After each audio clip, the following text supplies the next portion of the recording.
Okay.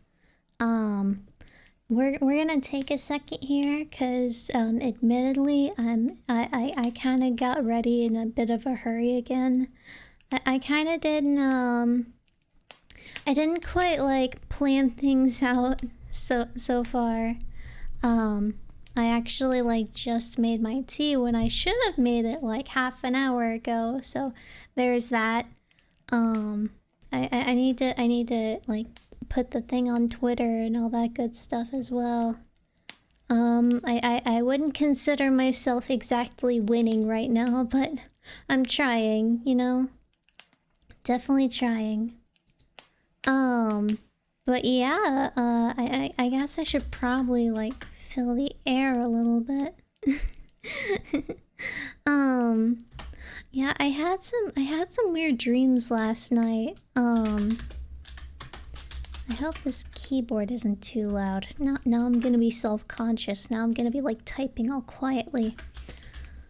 Okay, yeah, I had some weird dreams last night. One of them was like, it was kind of a callback to that one stream I did last year where I was like doing a Picross drinking game, and then like after the stream ended there was like some kind of like tornado alert or whatever, so I had to like sit outside and wait to see if there was actually a tornado while I was drunk. But in the dream I had like ordered some hard candy, like a big package of hard candy from like Amazon, and it got there like a couple minutes after I ordered it. And so I went out and got the candy, and then like once I came back in and I was opening the package, there was like these like tornado sirens or whatever. It was some kind of siren out in the distance. And that I had to assume that was like some inclement weather warning thing. So for some I distinctly remember like bringing my like cup of water with me, my like little travel cup that I always have. And for some reason I also brought the candy with me like down to the basement where it was like the safe spot. And like I was really dizzy the entire time, so I like almost fell down the basement stairs as I was like trying to hunker down.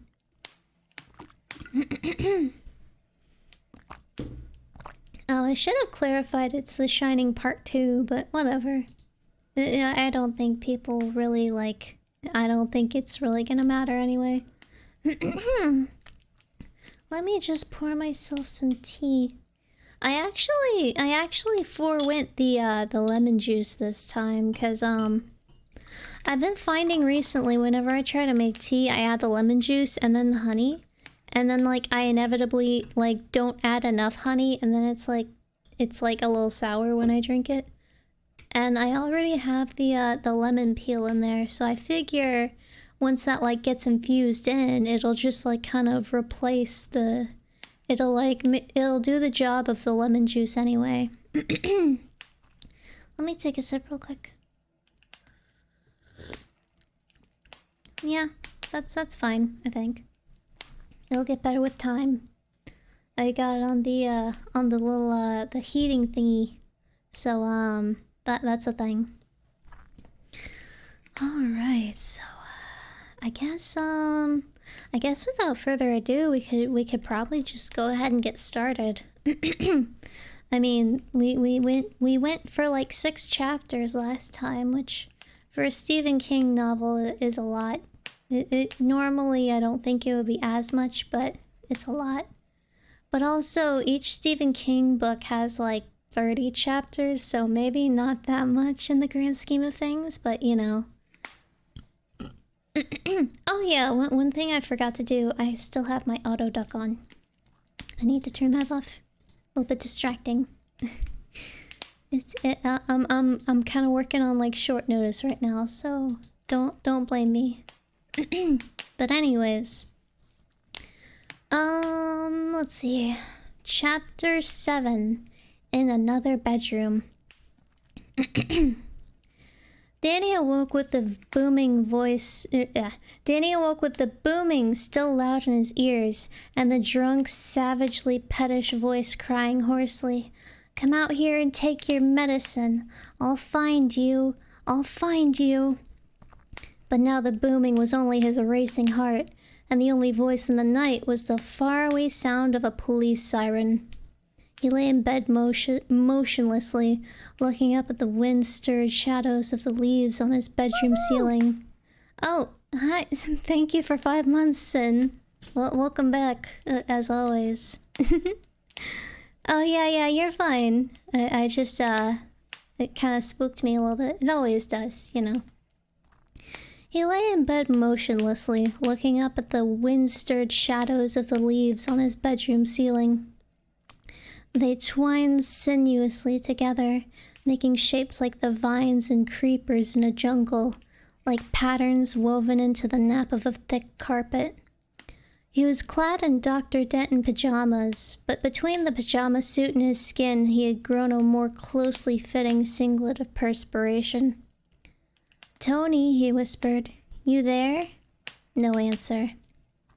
He slipped out of bed and padded silently across to the window and looked out on Arapaho Street, now still and silent.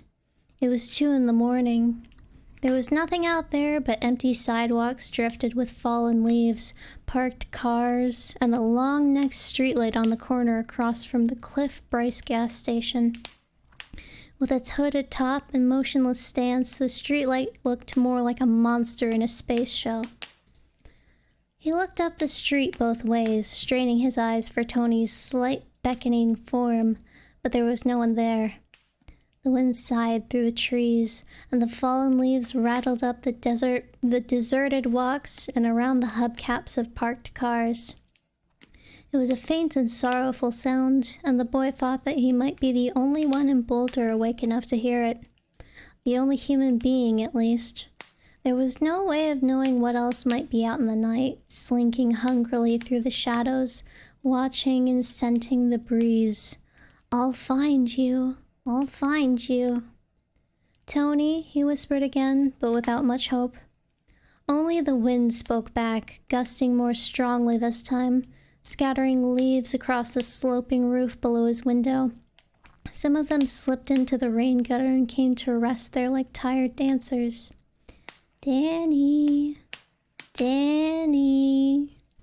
He started at the sound of that familiar voice and craned out the window, his small hands on the sill. With the sound of Tony's voice, the whole night seemed to have come silently and secretly alive, whispering even when the wind quieted again, and the leaves were still, and the shadows had stopped moving. He thought he saw a darker shadow standing by the bus stop a block down, but it was hard to tell if it was a real thing or an eye trick. "Don't go, Danny." Then the wind gusted again, making him squint, and the shadow by the bus stop was gone, if it had ever been there at all. He stood by his window for a minute, an hour, some time longer, but there was no more. At last he crept back into his bed and pulled the blankets up, and watched the shadows thrown by the alien streetlight turn into a sinuous jungle filled with flesh-eating plants that wanted only to slip around him, squeeze the life out of him, and drag him down into a blackness where one sinister word flashed in red. Red rum. Part 2, closing day. Actually, I just now noticed this, but I gotta scooch myself up here. I had myself lower for the GeoGuessr stream, but it's time to be a little bit more upright. Also, I should probably turn up this fire sound just a smidge more. Also, let me take a sip, a little sippy here. Oh yeah, and I gotta, for some reason when I have the VTube Studio window like open like behind another window, sometimes it's like this glitch where it'll like flash over top of the other window like once every couple seconds. It's a little bit jarring, so I had to like minimize it, but it's fine. Chapter 8. A View of the Overlook. Mommy was worried. She was afraid the bug wouldn't make it up and down all these mountains and that they would get stranded by the side of the road where someone might come ripping along and hit them. Danny himself was more sanguine. If Daddy thought the bug would make it this one last trip, then probably it would. We're just about there, Jack said. Wendy brushed her hair back from her temples. Thank God. She was sitting in the right-hand bucket, a Victoria Holt paperback open but face down in her lap. She was wearing her blue dress, the one Danny thought was the prettiest. It had a sailor collar that made her look very young, like a girl just getting ready to graduate from high school. Daddy kept putting his hand high up on her leg, and she kept laughing and brushing it off, saying, "Get away, fly." Danny was impressed with the mountains. One day Daddy had taken them up the ones near Boulder, the ones they called the Flatirons, but these were much bigger, and on the tallest of them you could see a fine dusting of snow, which Daddy said was often there year-round. And they were actually in the mountains, no goofing around. Sheer rock faces rose all around them, so high you could barely see their tops, even by craning your neck out the window. When they left Boulder, the temperature had been up in the high 70s. Now, just after noon, the air up here felt crisp and cold like November back in Vermont, and Daddy had the heater going. Not that it worked all that well. They had passed several signs that said Falling Rock Zone. Mommy read each one to him, and although Danny had waited anxiously to see some rock fall, none had. At least not yet. Half an hour ago they had passed another sign that Daddy said was very important. This sign said entering Sidewinder Pass, and Daddy said that the sign was as far as the snowplows went in the wintertime. After that, the road got too steep. In the winter, the road was closed from the little town of Sidewinder, which they had gone through just before they got to that sign, all the way to Buckland, Utah. Now they were passing another sign. What's that one, Mom? That one says, slower vehicles use right lane. That means us. The bug will make it, Danny said. Please, God, Mommy said and crossed her fingers. Danny looked down at the open-toed sandals and saw that she had crossed her toes as well. He giggled. She smiled back, but he knew that she was still worried. The road wound up in a series of slow S-curves, and Jack dropped the bug's stick shift from 4th gear to 3rd, then into 2nd. The bug wheezed and protested, and Wendy's eye fixed on the speedometer needle, which sank from 40 to 30 to 20, where it hovered reluctantly. The fuel pump, she began timidly. The fuel pump will go another 3 miles, Jack said shortly. The rock wall fell away on their right, disclosing a slash valley that seemed to go down forever, lined a dark green with Rocky Mountain pine and spruce. The pines fell away to gray cliffs of rock that dropped for hundreds of feet before smoothing out. She saw a waterfall spilling over one of them, the early afternoon sun sparkling in it like a golden fish snared in a blue net. They were beautiful mountains, but they were hard. She did not think they would forgive many mistakes. An unhappy foreboding rose in her throat. Further west in the Sierra Nevada, the Donner Party had become snowbound and had resorted to cannibalism to stay alive. The mountains did not forgive many mistakes. With a punch of the clutch and a jerk, Jack shifted down to 1st gear, and they labored upward, the bug's engine thumping gamely. You know, she said, I don't think we've seen 5 cars since we came through Sidewinder, and one of them was the hotel limousine. Jack nodded. It goes right up to Stapleton Airport in Denver. There's already some icy patches up beyond the hotel, Watson says, and they're forecasting more snow for tomorrow up higher. Anybody going through the mountains now wants to be on one of the main roads just in case. That goddamn Ullman better still be up there. I guess he will be. You sure the larder is fully stocked, she asked, still thinking of the Donners. He said so. He wants Halloran to go over it with you. Halloran's the cook. Oh, she said faintly, looking at the speedometer. It had dropped from 15 to 10 miles an hour. There's the top, Jack said, pointing 300 yards ahead. There's a scenic turnout, and you can see the overlook from there. I'm going to pull off the road and give the bug a chance to rest.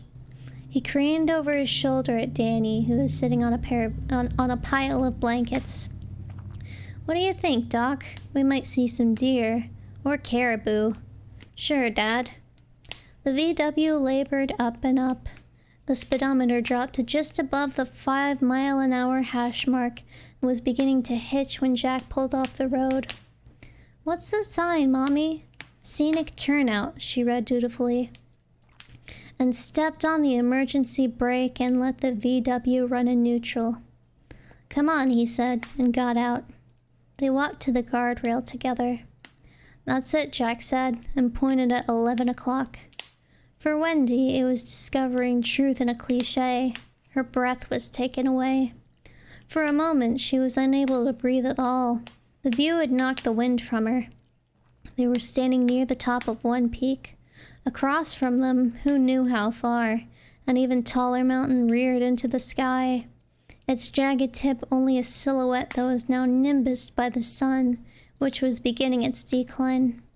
The whole valley floor was spread out below them, the slopes that they had climbed in the laboring bug falling away with such dizzying suddenness that she knew to look down there for too long would bring on nausea and eventual vomiting. The imagination seemed to spring to full life in the clear air, beyond the reign of reason, and to look was to helplessly see oneself plunging down and down and down, sky and slope changing places in slow cartwheels, the scream drifting from your mouth like a lazy balloon as your hair and your dress billowed out. She jerked her gaze away from the drop almost by force and followed Jack's finger. She could see the highway clinging to the sides of this cathedral spire, switching back on itself, but always tending northwest, still climbing but at a more gentle angle.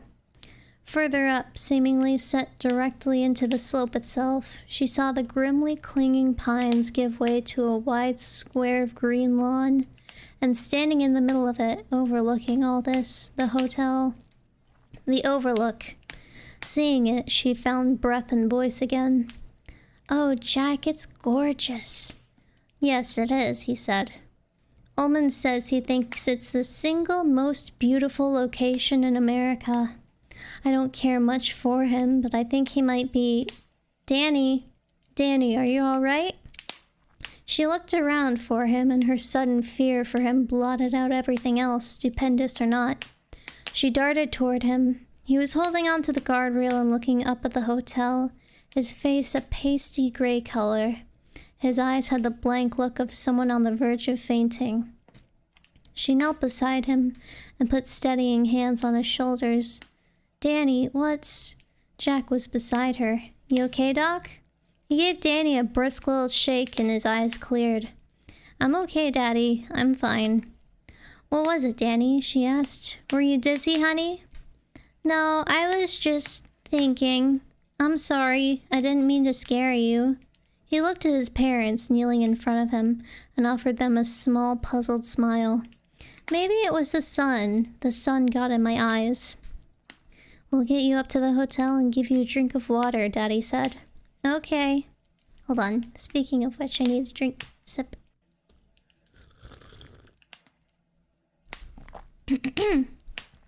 And in the bug, which moved upward more surely on the gentler grade, He kept looking out between them as the road unwound, affording occasional glimpses of the Overlook Hotel, its massive bank of westward-looking windows reflecting back the sun. It was the place he had seen in the midst of the blizzard, the dark and booming place where some hideously familiar figure sought him down long corridors carpeted with jungle. The place Tony had warned him against. It was here. It was here. Whatever red rum was, it was here. Okay. Let me take another sip break.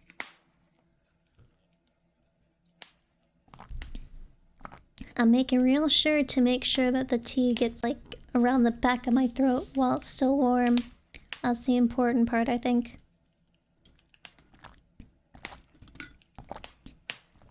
Oh man, I should have done the water first and then the tea. I mean, I guess I could just like take another sip of tea on top of it. Because the water's cold and that'll like restrict the vocal cords or whatever. I'm really trying to like work on getting into my lower register, but like it seems like whenever I try to get lower, like some part of my vocal cords just kind of like stalls out and I just end up like speaking in a monotone. I think you can kind of hear that sometimes, but I'm trying to get into it. It's just a matter of like working at it, I guess. Oh shit. This is why I don't like tea. It gives me hiccups. Okay. Hopefully that was it. Anyways. Chapter 9. Checking it out. Ullman was waiting for them just inside the wide, old-fashioned front doors. He shook hands with Jack and nodded coolly at Wendy, perhaps noticing the way heads turned when she came through into the lobby, her golden hair spilling across the shoulders of the simple navy dress. I mean, that's interesting. She's like blonde in the book, but like in the movie, she had black hair. It's kind of strange. The hem of the dress stopped a modest 2 inches above the knee, but you didn't have to see more to know there were good legs. Ullman seemed truly warm toward Danny only, but Wendy had experienced that before. Danny seemed to be a child for people who ordinarily held W.C. Fields' statements about children, or sentiments about children. He bent a little from the waist and offered Danny his hand. Danny shook it formally without a smile. "My son Danny," Jack said, "and my wife Winifred." "I'm happy to meet you both," Ullman said. "How old are you, Danny?" "5, sir." "Sir, yet." Ullman smiled and glanced at Jack. "He's well-mannered." "Of course he is," Jack said. "And Mrs. Torrance?" He offered the same little bow, and for a bemused instant Wendy thought he would kiss her hand. She half offered it, and he did take it, but only for a moment, clasped in both of his. His hands were small and dry and smooth, and she guessed that he powdered them. The lobby was a bustle of activity.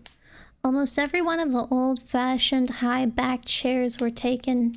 Bellboys shuttled in and out with suitcases, and there was a line at the desk, which was dominated by a huge brass cash register. Try saying that 3 times fast. The Bank, AmeriCard, and Master Charge decals on it seemed jarringly anachronistic.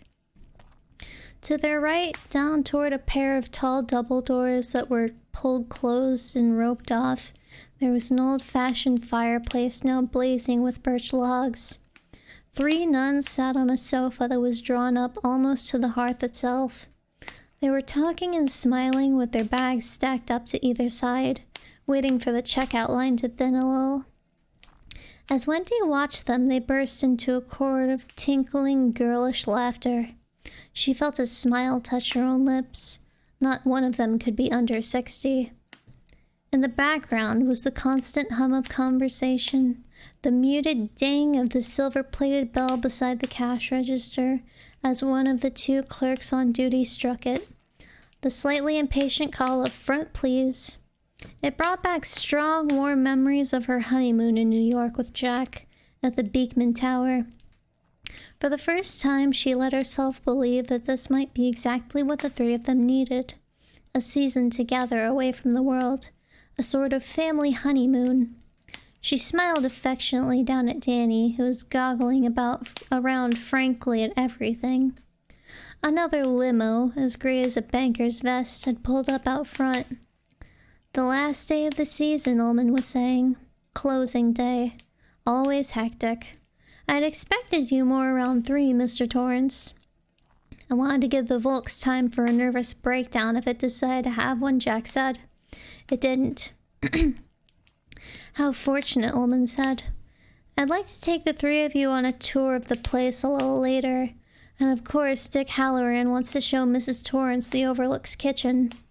But I'm afraid one of the clerks came over and almost tugged his forelock. Excuse me, Mr. Ullman. Well, what is it?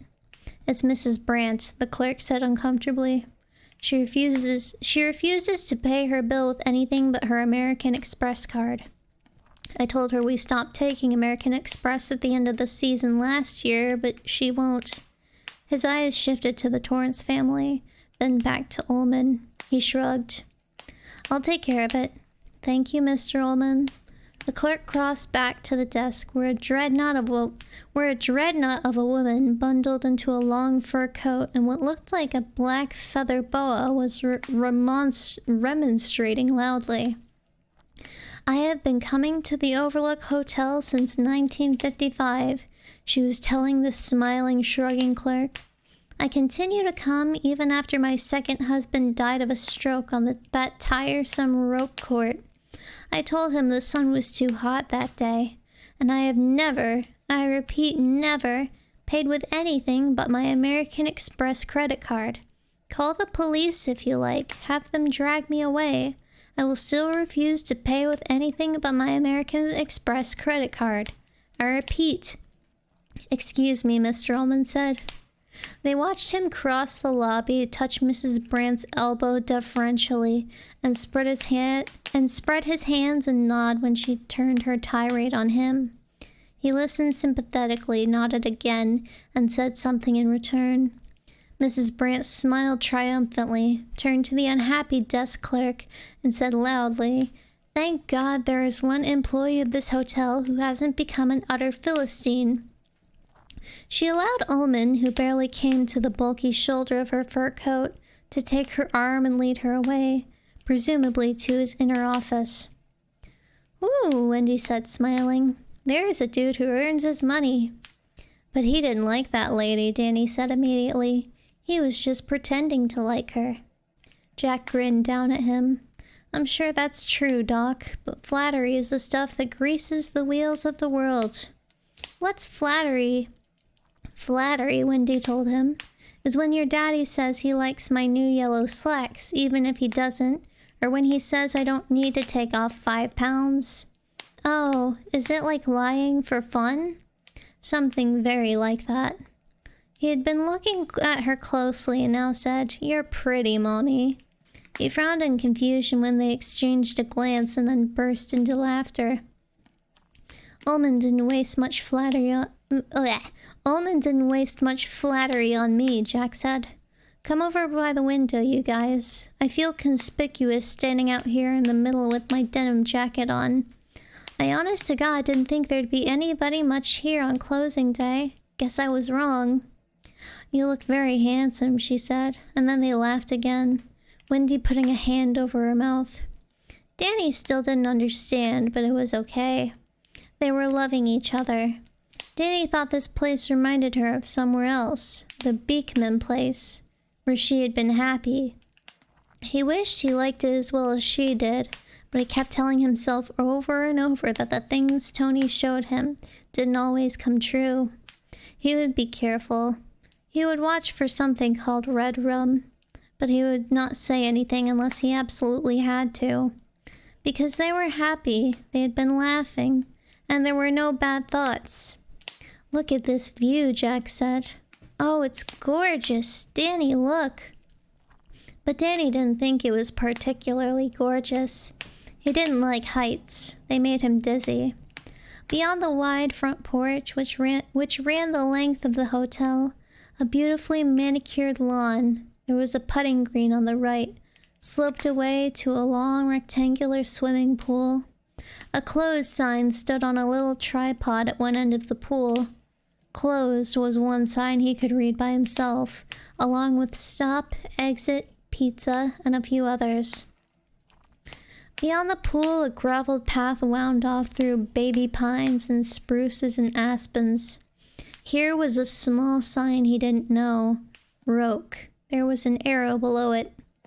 What's R-O-Q-U-E, Daddy? A game, Daddy said. It's a bit like croquet, only you play it on a gravel court that has sides like a big billiard table instead of grass. It's a very old game, Danny. Sometimes they have tournaments here. Do you play it with a croquet mallet? Like that, Jack agreed.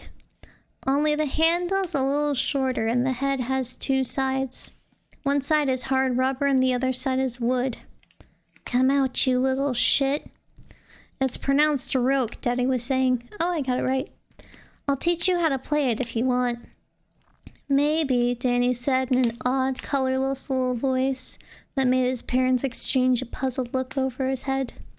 I might not like it, though. Well, if you don't like it, Doc, you don't have to play, alright? Sure. Do you like the animals, Wendy asked. That's called a topiary. Beyond the path leading to Roque, there was hedges clipped into the shapes of various animals. Danny, whose eyes were sharp, made out a rabbit, a dog, a horse, a cow, and a trio of bigger ones that looked like frolicking lions. Hold on, let me take a sip real quick.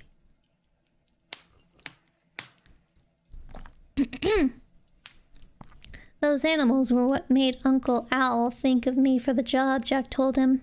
He knew that when I was in college, I used to work for a landscaping company. That's a business that fixes people's lawns and bushes and hedges. I used to trim a lady's topiary. Wendy put a hand over her mouth and snickered. Looking at her, Jack said, Yes, I used to trim her topiary at least once a week. Get away, Fly, Wendy said, and snickered again. Did she have nice hedges, Dad? Danny asked, and at this they both stifled great bursts of laughter. Wendy laughed so hard that tears streamed down her cheeks, and she had to get a Kleenex out of her handbag. They weren't animals, Danny, Jack said when he had control of himself. They were playing cards. Spades and hearts and clubs and diamonds. But the hedges grow, you see. They creep, Watson had said. No, not the hedges, the boiler.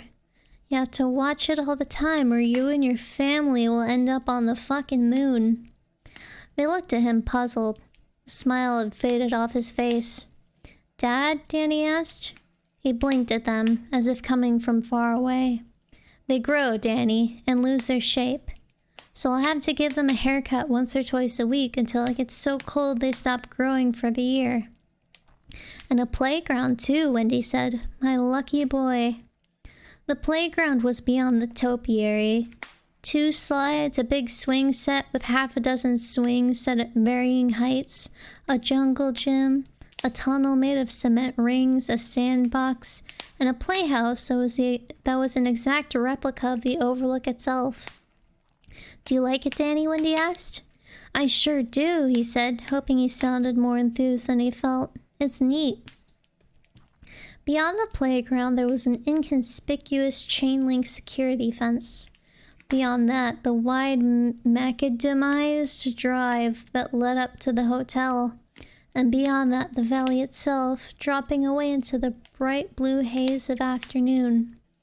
Danny didn't know the word isolation, but if someone had explained it to him, he would have seized on it. Far below, lying in the sun like a long black snake that had decided to snooze for a while, was the road that led back through Sidewinder Pass and eventually to Boulder. The road that would be closed all winter long. He felt a little suffocated at the thought and almost jumped when Daddy dropped his hand on his shoulder. I'll get you that drink as soon as I can, Doc. They're a little busy right now. Sure, Dad. Mrs. Bryant came out of the inner office looking vindicated. A few moments later, 2 bellboys, struggling with 8 suitcases between them, followed her as best they could as she strode triumphantly out the door. Danny watched through the window as a man in a gray uniform and a hat like a captain in the army brought her long silver car around to the door and got out. He tipped his cap to her and ran around to open the trunk. And in one of those flashes that sometimes came, he got a complete thought from her, one that floated above the confused, low-pitched babble of emotions and colors that he usually got in crowded places. I'd like to get into his pants. Danny's brow wrinkled as he watched the bellboys put her cases into the trunk. She was looking rather sharply at the man in the gray uniform, who was supervising the loading. Why would she want to get into that man's pants? Was she cold, even with that long fur coat on? And if she was cold, why hadn't she just put on some pants of her own? His mommy wore pants just about all winter. The man in the gray uniform closed the trunk and walked back to help her into the car. Danny watched closely to see if she would say anything about his pants, but she only smiled and gave him the $1 bill, a tip. A moment later, she was guiding the big silver car down the driveway. He thought about asking his mother why Mrs. Brandt might want that carman's pants, and decided against it. Sometimes questions could get you into a whole lot of trouble. It had happened to him before. So instead, he squeezed in between them on the small sofa they were sharing, and watched all the people check out at the desk. He was glad his mommy and daddy were happy and loving each other, but he couldn't help being a little worried. He couldn't help it. Okay, let me pour a little more tea. Just a bit. Okay. Now I got a strat for this. I got strats. I gotta take my water first. Okay, just to lubricate the throat. And then my tea. To keep the cords tight, you know? Chapter 10, Halloran. The cook didn't conform to Wendy's image of the typical resort hotel kitchen personage at all. To begin with, such a personage was called a chef, nothing so mundane as a cook. Cooking was what she did in her apartment kitchen when she threw all the leftovers into a greased Pyrex casserole dish and added noodles. Further, the culinary wizard of such a place as the Overlook, which advertised in the resort section of the New York Sunday Times, should be small, rotund, and pasty-faced, rather like the Pillsbury Doughboy. He should have a thin pencil mustache like a 40s musical comedy star, dark eyes, a French accent, and a detestable personality. Halloran had the dark eyes, and that was all. He was a tall black man with a modest afro, a modest afro that was beginning to powder white. He had a soft southern accent, and he laughed a lot, disclosing teeth too white and too even to be anything but 1950 vintage Sears and Roebuck dentures. Her own father had had a pair which he called Roebuckers, and from time to time he would push them out at her comically at the supper table. Always, Wendy remembered now, when her mother was out in the kitchen getting something else or on the telephone. Danny had stared up at this black giant in blue serge, and then had smiled when Halloran picked him up easily, set him on the crook of his elbow, and said, "You ain't gonna stay up here all winter." "Yes, I am," Danny said with a shy grin. "No, you're gonna come down to St. Pete's with me and learn how to cook right out of the beach every damn evening watching for crabs, right?" Danny giggled delightedly and shook his head no. Halloran set him down. "If you're gonna change your mind," Halloran said, bending over him gravely, "you better do it quick. 30 minutes from now and I'm at my car. 2.5 hours after that, I'm sitting at Gate 32, Concourse B, Stapleton International Airport, in the mile-high city of Denver, Colorado. 3 hours after that, I'm renting a car at the Miami Airport and on my way to sunny St. Pete's, waiting to get into my swim trunks and just laughing up my sleeve at anybody stuck and caught in the snow. Can you dig it, my boy? Yes, sir, Danny said, smiling. Halloran turned to Jack and Wendy. Looks like a fine boy there. We think he'll do, Jack said and offered his hand. Halloran took it. I'm Jack Torrance, my wife Winifred, Danny you've met. And a pleasure it was. Ma'am, are you a Winnie or a Freddie? I'm a Wendy, she said, smiling. Okay, that's better than the other two, I think. Right this way.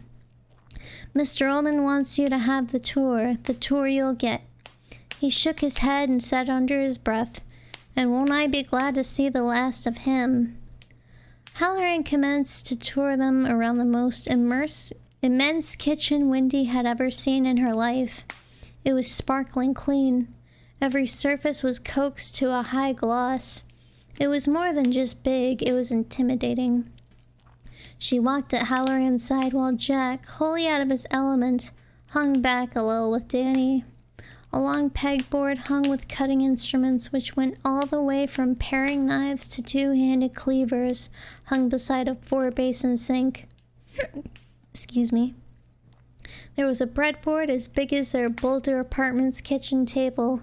An amazing array of stainless steel pots and pans hung from floor to ceiling, covering one whole wall.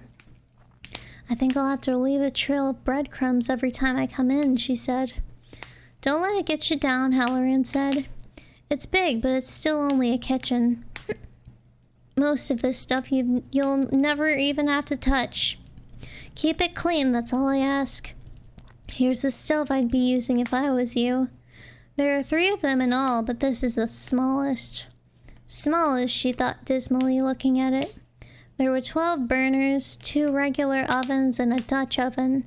A heated well on top in which you could simmer sauces or bake beans, a broiler and a warmer, plus a million dials and temperature gauges. All gas, Halloran said. You've cooked with gas before, Wendy? Yes. I love gas, he said, and turned on one of the burners. Blue flame popped into life and he adjusted it down to a faint glow with a delicate touch. I like to be able to see the flame you're cooking with. You see where all the surface burner switches are? Yes. And the oven dials are all marked. Myself, I favor the middle one because it seems to heat the most even, but you use whichever one you like, or all 3 for that matter. A TV dinner in each one, Wendy said, and laughed weakly. Halloran roared. Go right ahead if you like. I left a list of everything edible over by the sink. You see it? Here it is, Mommy. Danny brought over 2 sheets of paper written closely on both sides. Good boy, Halloran said, taking it from him and ruffling his hair. You sure you don't want to come to Florida with me, my boy? Learn to cook the sweetest shrimp creole this side of paradise? Danny put his hands over his mouth and giggled and retreated to his father's side. You 3 folks could eat up here for a year, I guess, Halloran said. We got a cold pantry, a walk-in freezer, all sorts of vegetable bins, and 2 refrigerators. Come on and let me show you. For the next 10 minutes, Halloran opened bins and doors, disclosing food in such amounts as Wendy had never seen before. The food supplies amazed her, but did not reassure her as much as she might have thought. The Donner Party kept recurring to her, not with thoughts of cannibalism. With all this food, it would indeed be a long time before they were reduced to such poor rations as each other, but with the reinforced idea that this was indeed a serious business. When snow fell, getting out of here would not be a matter of an hour's drive to Sidewinder, but a major operation.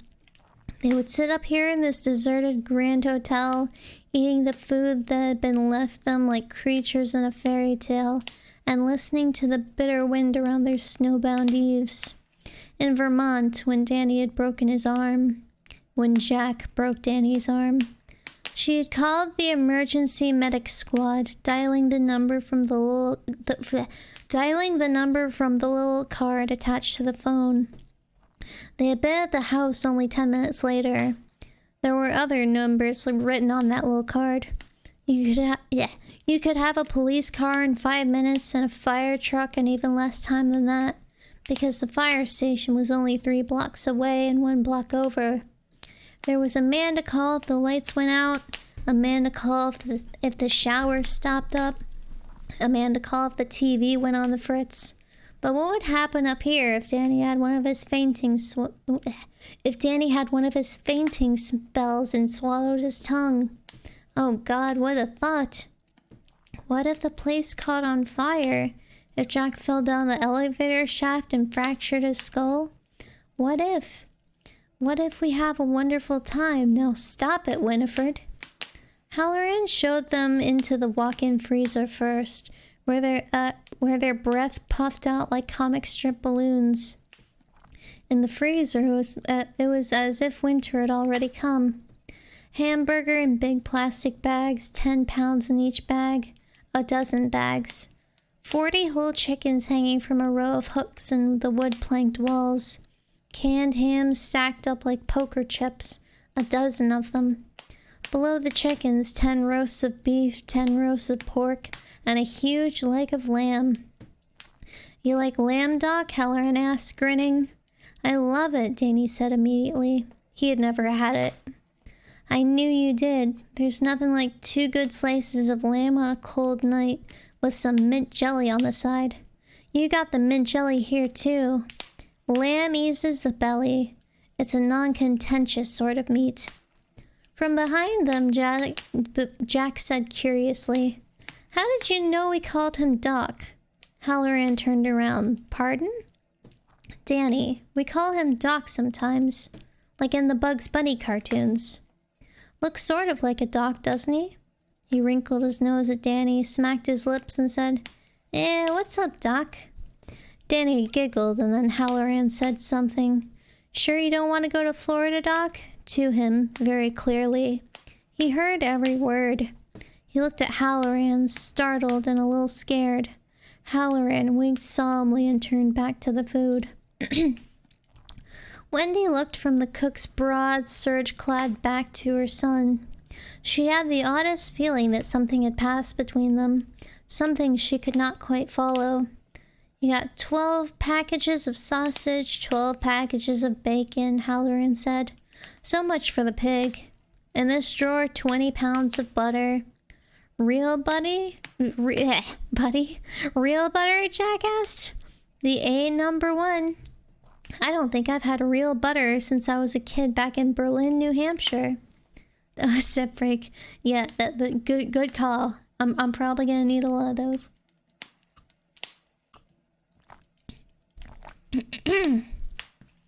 Well, you'll eat it up here until Olio seems a treat, Halloran said and laughed. Over in this bin, you got your bread, 30 loaves of white, 20 of dark.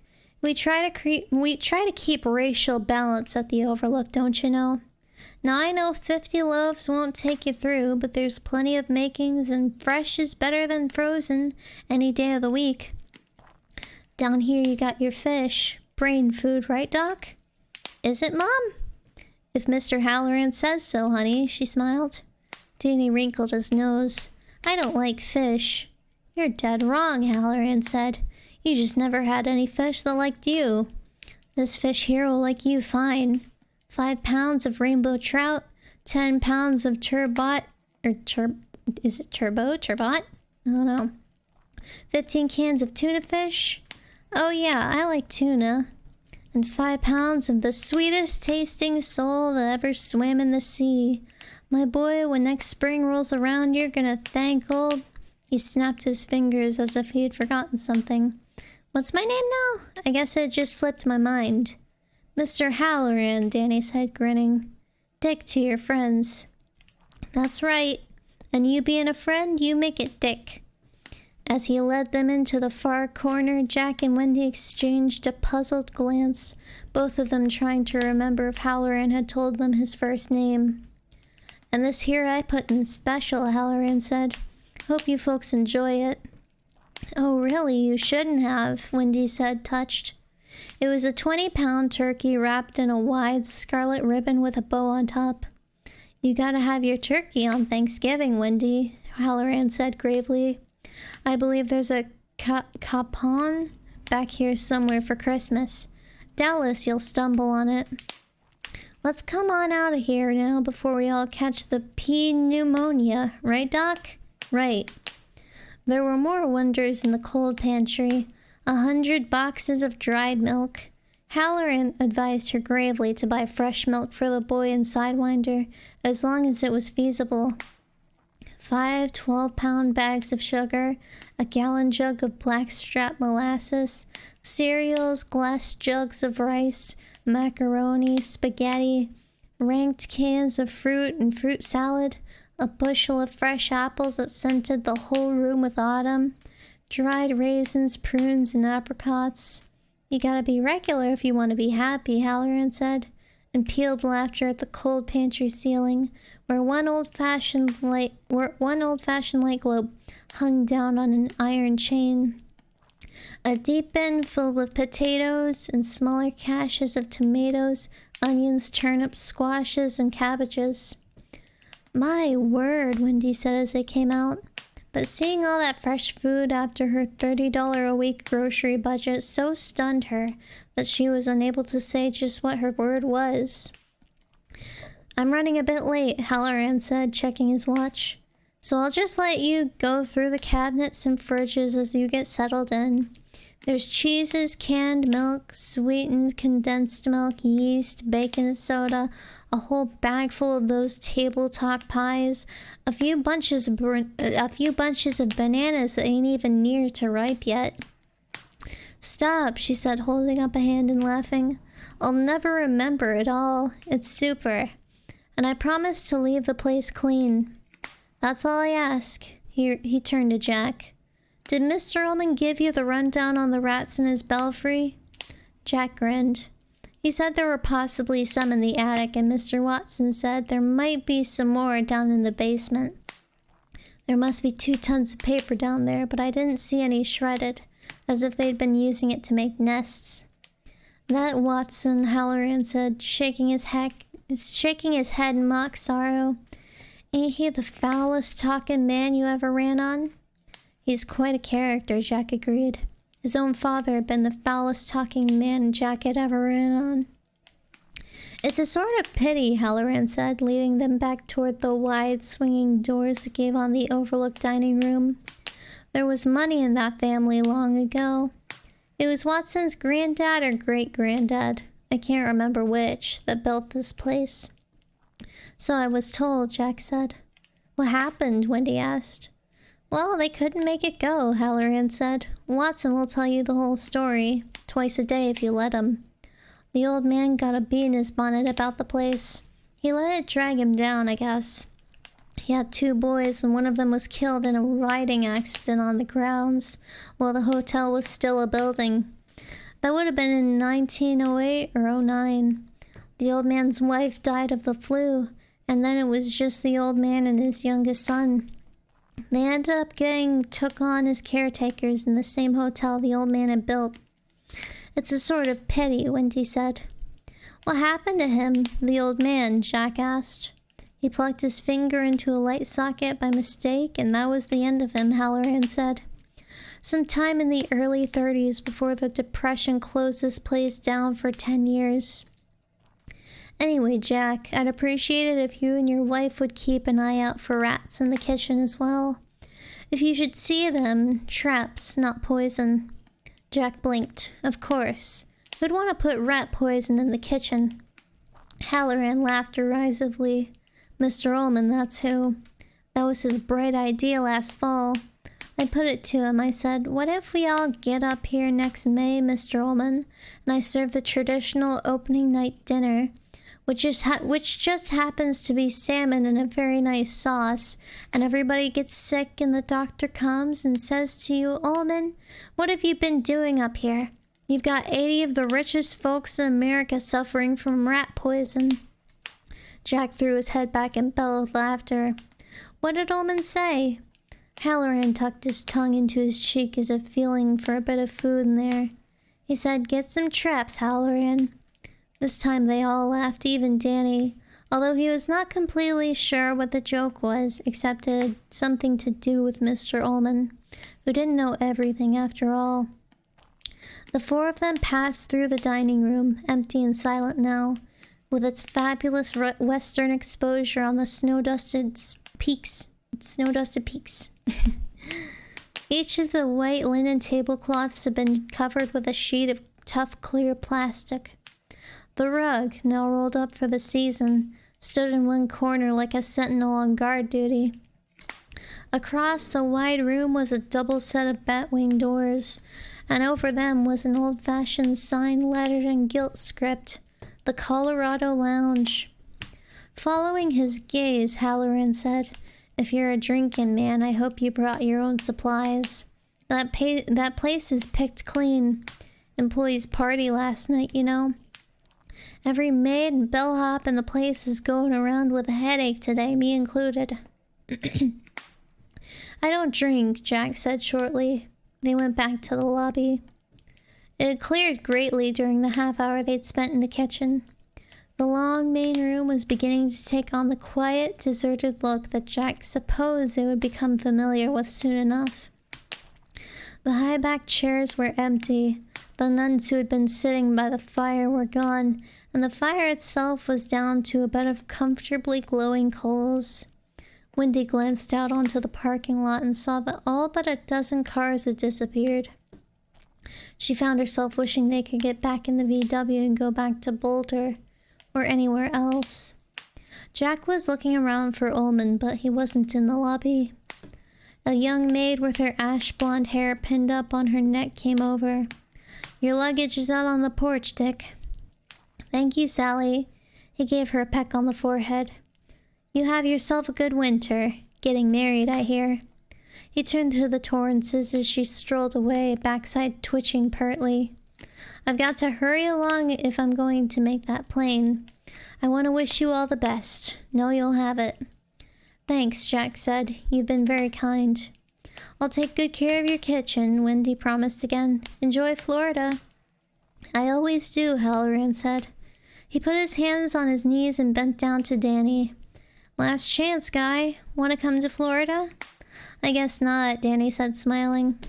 Okay. Okay. Like to give me a hand out to my car with my bags? If Mommy says I can.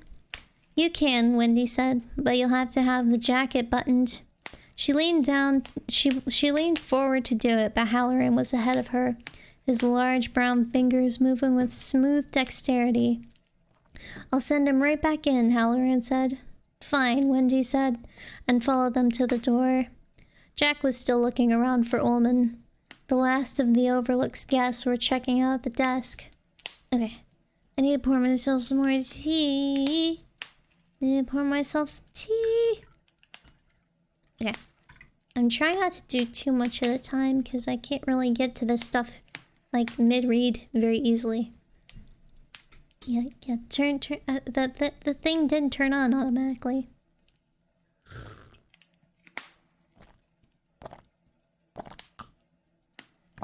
Gotta make it count. Okay. Let's see. I feel like my voice is already starting to get out on me. Or give out on me, rather. It's only been an hour. God damn. Well, I'll try. I always do. We might have to make this a shorter stream, depending on how I'm feeling at the 2-hour mark. But I mean, still 2 hours is like my usual from last year, so still doing better. Yeah, I don't think I'm gonna overdo it. Tea always gives me the hiccups. I don't know why. Okay. For a second there, I thought I was gonna have like a little bit of like acid reflux, but not really. Okay, let me have a little more.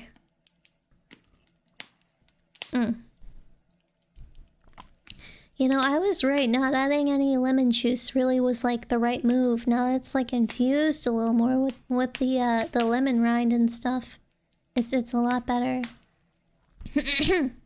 Okay. Snack break. Well, I actually have some cheesecake here. It's that chocolate coconut cheesecake I made a couple weeks back. At least I think it was a couple weeks. I still have like half of it left. Honestly, I thought I was gonna eat more of it, but then like you had like the Christmas time with all the sweets and stuff. I kind of got distracted.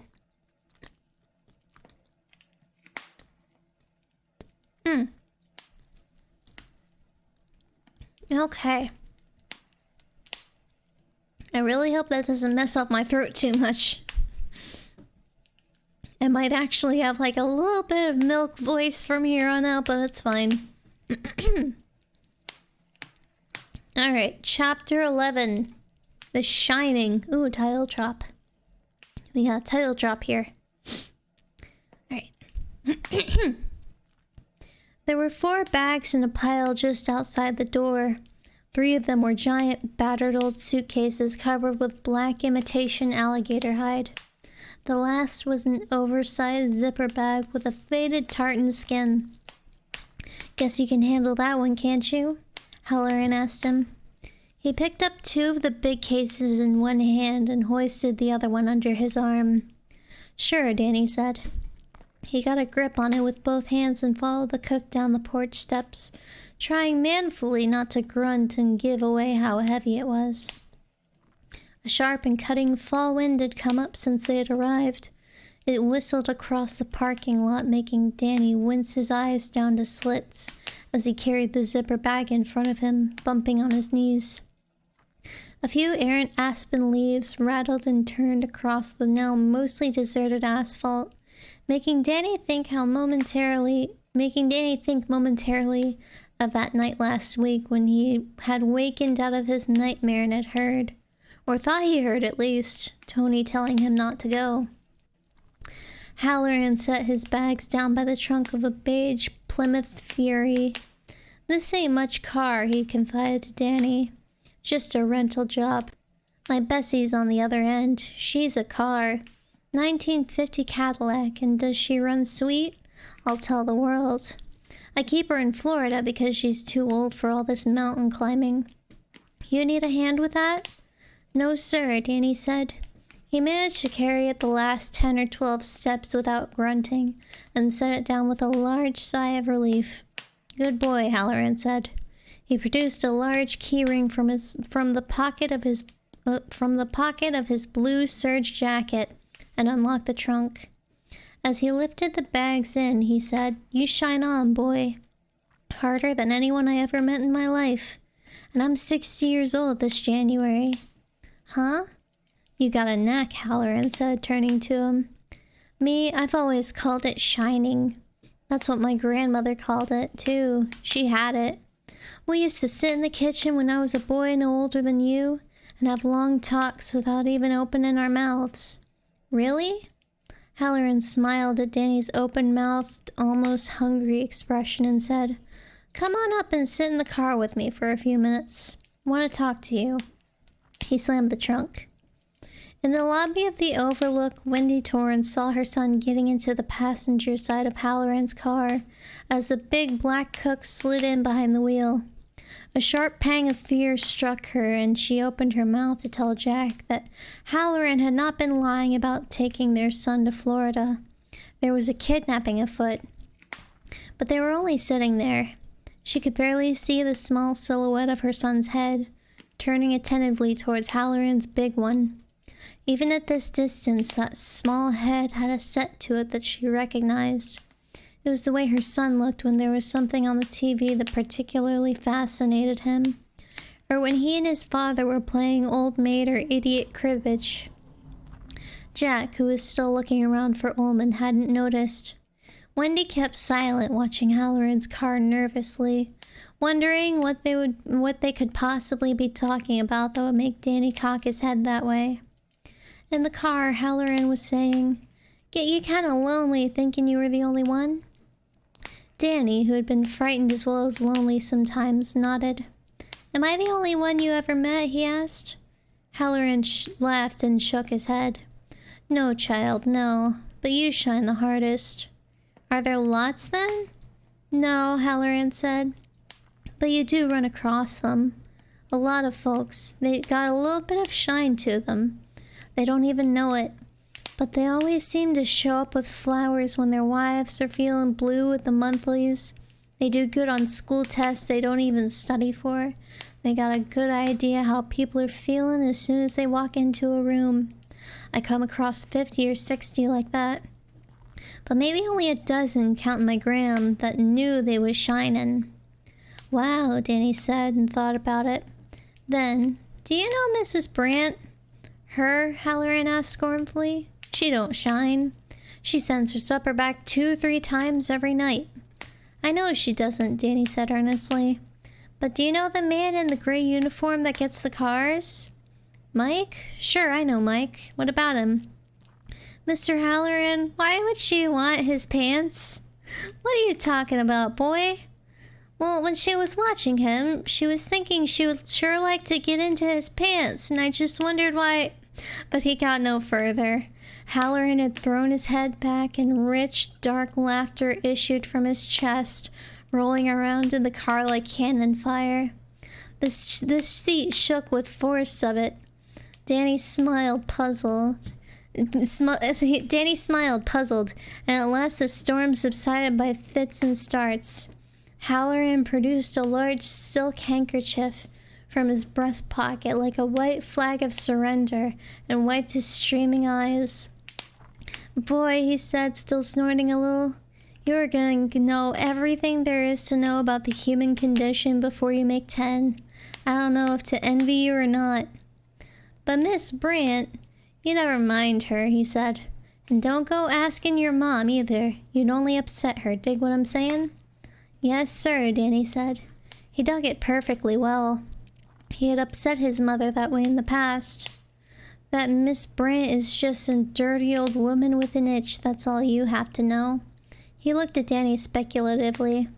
"How hard can you hit, Doc? Huh? Give me a blast. Think at me. I want to know if you got as much as I think you do." "What do you want me to think?" "Anything. Just think it hard." "Okay," Danny said.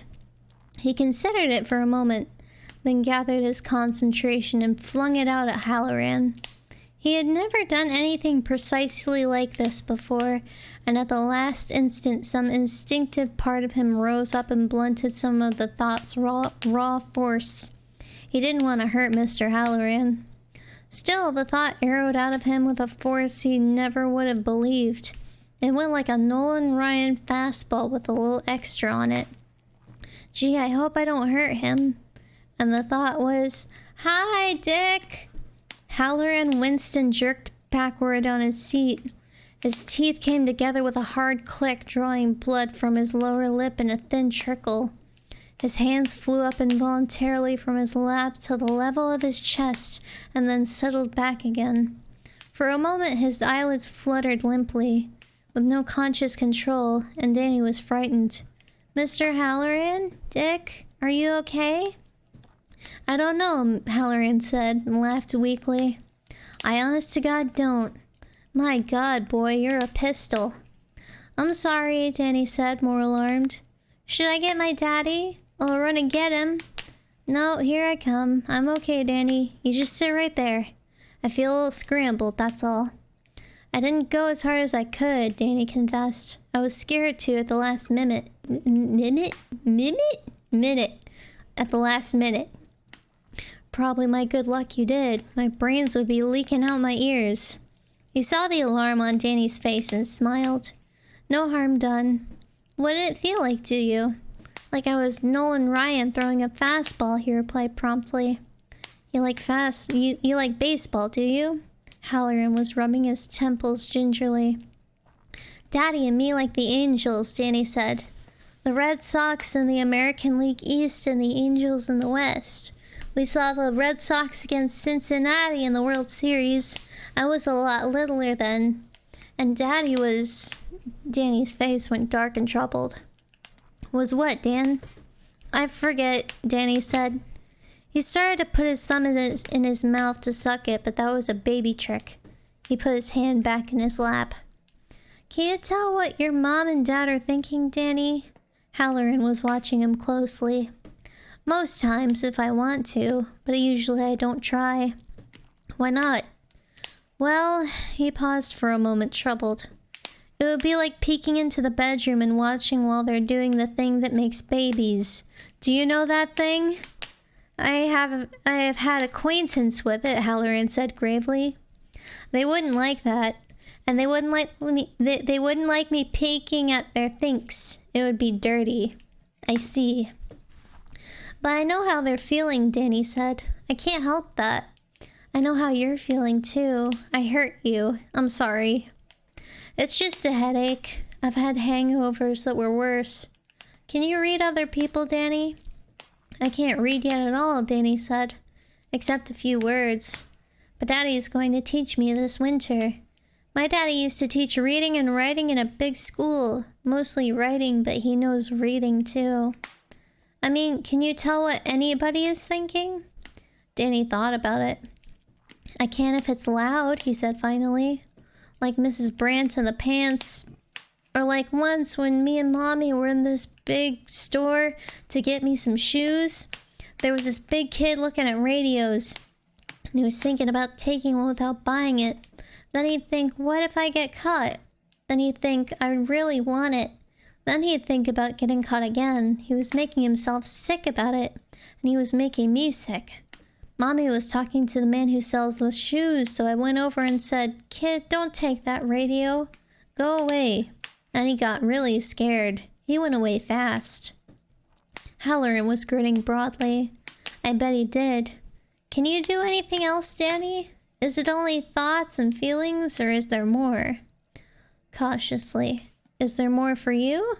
Sometimes, Halloran said. Not often. Sometimes there are dreams. Do you dream, Danny? Sometimes, Danny said. I dream when I'm awake, after Tony comes. His thumb wanted to go into his mouth again. He had never told anyone but Mommy and Daddy about Tony. He made his thumb-sucking hand go back into his lap. Who's Tony? And suddenly, Danny had one of those flashes of understanding that frightened him most of all.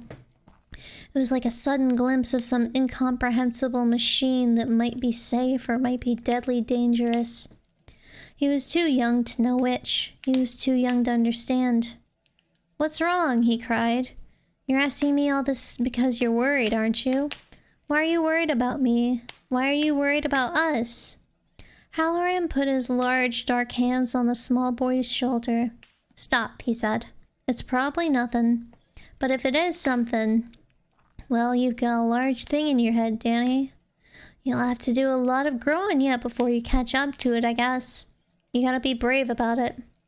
But I don't understand things, Danny burst out. I do, but I don't. People, they feel things, and I feel them, but I don't know what I'm feeling. He looked down at his lap wretchedly.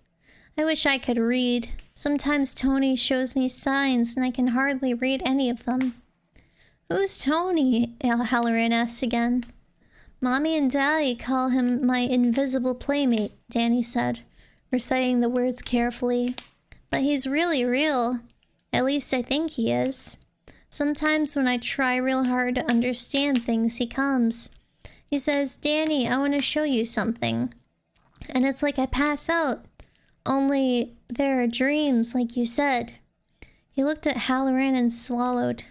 They used to be nice, but now I can't remember the word for dreams that scare you and make you cry. Nightmares, Halloran asked? Yes, that's right, nightmares. About this place? About the Overlook? Danny looked down at his thumb-sucking hand again. Yes, he whispered. Then he spoke shrilly, looking up into Halloran's face. But I can't tell my daddy, and you can't either. He has to have the job. He has to have this job because it's the only one Uncle Al could get for him, and he has to finish his play, or he might start doing the bad thing again. And I know what it is. It's getting drunk. That's what it is. It's when he used to always be drunk, and that was a bad thing to do. He stopped on the verge of tears. Shh, Halloran said, and pulled Danny's face against the rough serge of his jacket. It smelled faintly of mothballs. That's all right, son. And if that thumb likes your mouth, let it go where it wants. But his face was troubled. He said, "What you've got, son, I call it shining on. The Bible calls it having visions, and there's scientists that call it precognition.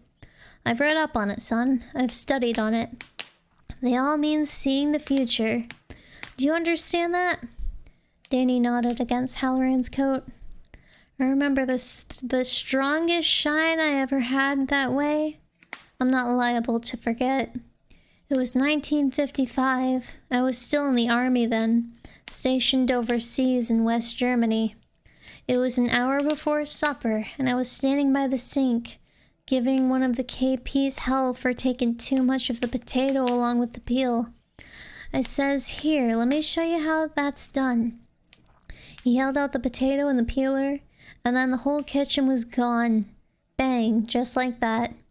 You say you see this guy Tony before you have dreams? Danny nodded. Halloran put an arm around him. With me, it's smelling oranges. All that afternoon, I'd been smelling them and thinking nothing of it, because they were on the menu for that night. We had 30 crates of Valencias. Everybody in that damn kitchen was smelling oranges that night. For a minute, it was like I had just passed out, and then I heard an explosion and saw flames. There were people screaming, sirens, and I heard this hissing noise that could only be steam. Then it seemed like I got a little closer to whatever it was, and I saw a railroad car off the tracks, and laying on its side with Georgia and South Carolina Railroad written on it. And I knew like a flash that my brother Carl was on that train, and it jumped the tracks and Carl was dead. Just like that. Then it was gone, and here's this scared, stupid little KP in front of me, still holding out that potato and the peeler. He says, "Are you okay, Sarge? Are you okay, Sarge?" And I says, "No, my brother's just been killed down in Georgia." And when I finally got my mama on the overseas telephone, she told me how it was. But see, boy, I already knew how it was. He shook his head slowly as if dismissing the memory, and looked down at the wide-eyed boy. But the thing you got to remember, my boy, is this. Those things don't always come true. I remember just 4 years ago I had a job cooking at a boys' camp up in Maine on Long Lake. So I'm sitting by the boarding gate at Logan Airport in Boston, just waiting to get on my flight, and I start to smell oranges. For the first time in maybe 5 years. So I say to myself, my God, what's coming on this crazy late show now? And I got down to the bathroom and sat on one of the toilets to be private. I never did black out, but I started to get this feeling stronger and stronger that my plane was gonna crash. Then the feeling went away and the smell of oranges, and I knew it was over. I went back to the Delta Airlines desk and changed my flight to one 3 hours later. And do you know what happened? What? Danny whispered. Nothing, Halloran said and laughed. He was relieved to see the boy smile a little too. Not one single thing. That old plane landed right on time and without a single bump or bruise. So you see, sometimes those feelings don't come to anything. Oh gosh, why am I still getting hiccups? Christ. Oh, Danny said. Or you take the racetrack. I go a lot, and I usually do pretty well. I stand by the rail when they go by the starting gate. Good Lord, why am I like, what, goddamn. Sorry. Sorry. Or you take the racetrack. I go a lot, and I usually do pretty well. I stand by the rail when they go by the starting gate, and sometimes I get a little shine about this horse or that one. Usually those feelings help me get real well. I always tell myself that someday I'm gonna get 3 at once on 3 long shots, and make enough on the trifecta to retire early. It ain't happened yet. There's plenty of times I've come home from the track on Shank's mare instead of in a taxi cab with my wallet swollen up. Nobody shines on all the time. Nobody shines on all the time except maybe for God up in heaven. Yes, sir, Danny said, thinking of the time almost a year ago when... Oh, jeez. Cold XXX, thank you for the follow. Yes, sir, Danny said, thinking of the time almost a year ago when Tony had showed him a new baby lying in a crib at their house in Stovington. He had been very excited about that and had waited, knowing that it took time, but there had been no new baby. Now you listen, Halloran said, and took both of Danny's hands in his own. I've had some bad dreams here, and I've had some bad feelings. I've worked here 2 seasons now, and maybe a dozen times I've had, well, nightmares. And maybe half a dozen times I've thought I've seen things. No, I won't say what. It ain't for a little boy like you. Just nasty things.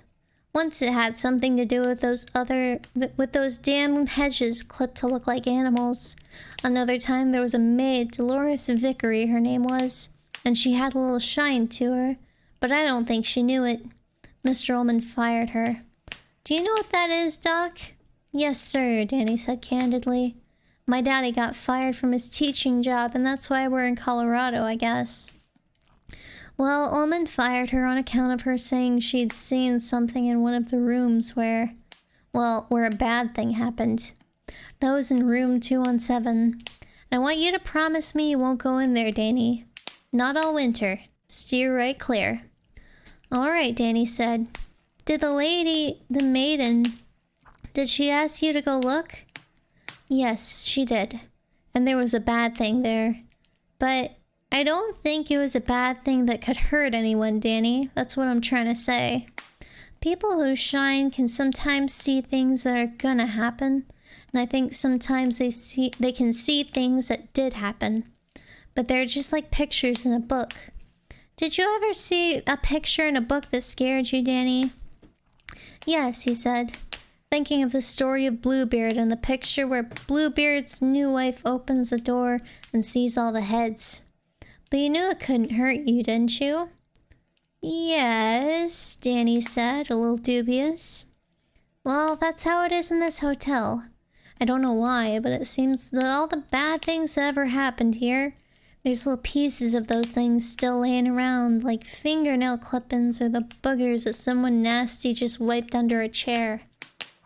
I don't know why it should just be here. There's bad goings on in just about every hotel in the world, I guess. And I've worked in a lot of them and had no trouble. Only here. But Danny, I don't think those things can hurt anybody. He emphasized each word in the sentence with a mild shake of the boy's shoulders. So if you should see something in a hallway or a room or outside by those hedges, just look the other way, and when you look back, it'll be gone. Are you digging me? Yes, Danny said. He felt much better, soothed. He got up on his knees, kissed Halloran's cheek, and gave him a big hard hug. Halloran hugged him back. When he released the boy, he asked, Your folks, they don't shine, do they? No, I don't think so. I tried them like I did you, Halloran said. Your mama jumped the tiniest bit. I think all mothers shine a little, you know. At least until their kids grow up enough to watch out for themselves. Your dad... Halloran paused momentarily. He had probed at the boy's father, and he just didn't know. It was like meeting someone who had the shine, or someone who definitely did not. It wasn't like that. I read this sentence wrong. Poking at Danny's father had been strange, as if Jack Torrance had something that he was hiding. Or something he was holding in so deeply submerged in himself that it was impossible to get to. I don't think he shines at all, Halloran finished. So you don't worry about them. You just take care of you. I don't think there's anything here that can hurt you. So just be cool, okay? Okay. Danny, hey Doc. Danny looked around. That's Mom. She wants me. I have to go. I know you do, Halloran said.